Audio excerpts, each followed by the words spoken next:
او ټول هیوادوالو ته مبارکي وایم انشاءالله یو ټیم پاتې ده هغه به ویو गुरबाजा 10 کای لګیا مړه تا خو 10 لوب کای لګیا چې افغانستان کې افغانستان د لومړي ځل لپاره له جنوبي افریقا څخه د یوه ورځنیو لوبو لړۍ وګټله او په دغه لړۍ کې یو شمېر ریکارډونه هم ترلاسه کړل.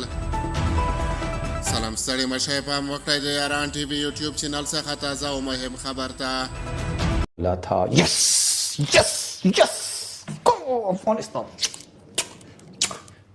د افغانستان د کرکټ ملي لوبډلې جمعه سپتمبر 20 د جنوبي افریقا لوبډلې ته د 120 منډو په توپیر ماتې ورکړه او په دې سره د لومړي ځل لپاره د دې لوبډلې د یوه ورځنیو نړیوالو لوبو لړۍ هم وګټله.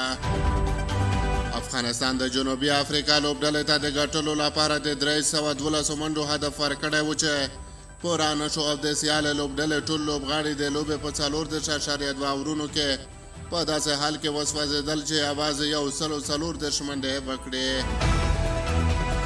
افغانستان په دغه لوبه کې دا تاریخ هم جوړ کړ چې سیاله لوبډلې ته د 120 منډو په توپیر ماتې ورکړه چې تر اوسه هیڅ یوې لوبډلې د جنوبي افریقا لوبډلې ته د دومره ډېرو منډو په توپیر ماتې نه وه ورکړې.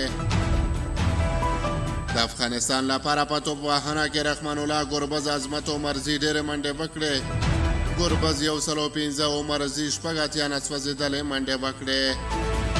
رحمان الله ګربز لومړنی لوبغاړی شو چې د شارجې په لوبغالي کې د جنوبي افریقا لوبډلې په خلاف سلیزه جوړوي. نوموړی همدغه راز لومړی افغان لوبغاړی شو چې 7 سلیزې جوړوي.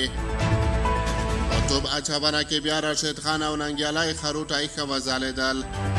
راشد خان په 9 اورونو کې د جنوبي افریقا 15 لوبغاړي وسوځول او یوازې 19 منډې ورکړې. د لوبې غوره لوبغاړی هم راشد خان شو. راشد خان چې په نړیواله کچه په توپ اچونه کې نوم ګټلی، د لوبې په پای کې خوښي څرګنده کړه چې د ننګیالي خروټي او علامه محمد غضنفر په شان ځوان لوبغاړي ځلیږي. بل ځوان او ورو توپ اچونکي ننګیالي خروټي بیا په 6.2 اورونو کې د جنوبي افریقا 4 لوبغاړي وسوځول او 26 منډې ورکړې. دا د افغانستان او جنوبي افریقا ترمنځ روانو دریو نړیوالو لوبو په لړۍ کې دویمه لوبه وه. لومړی لوبه یې هم افغانستان په همدغه لوبغالي د 6 ویکټو په توپیر ګټلې وه. د همدغې لړۍ دریمه او وروستۍ لوبه د راتلونکي یکشنبې په ورځ د سپتمبر په 22 نیټه ترسره کیږي.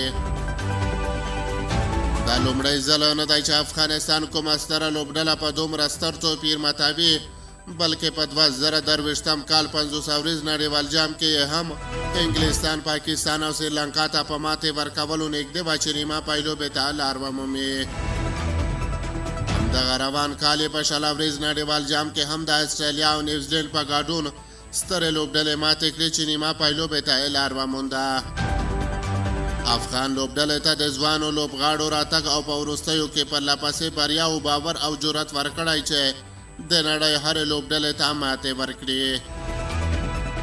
باید یادونه وشي چې افغانستان د 11 بشپړ غړو هیوادونو څخه ټولو ته یې ماتې ورکړې. یوازې هندۍ لوبډله ده چې د افغان لوبډلې په لاس یې د ماتې خوند نه دی څکلی.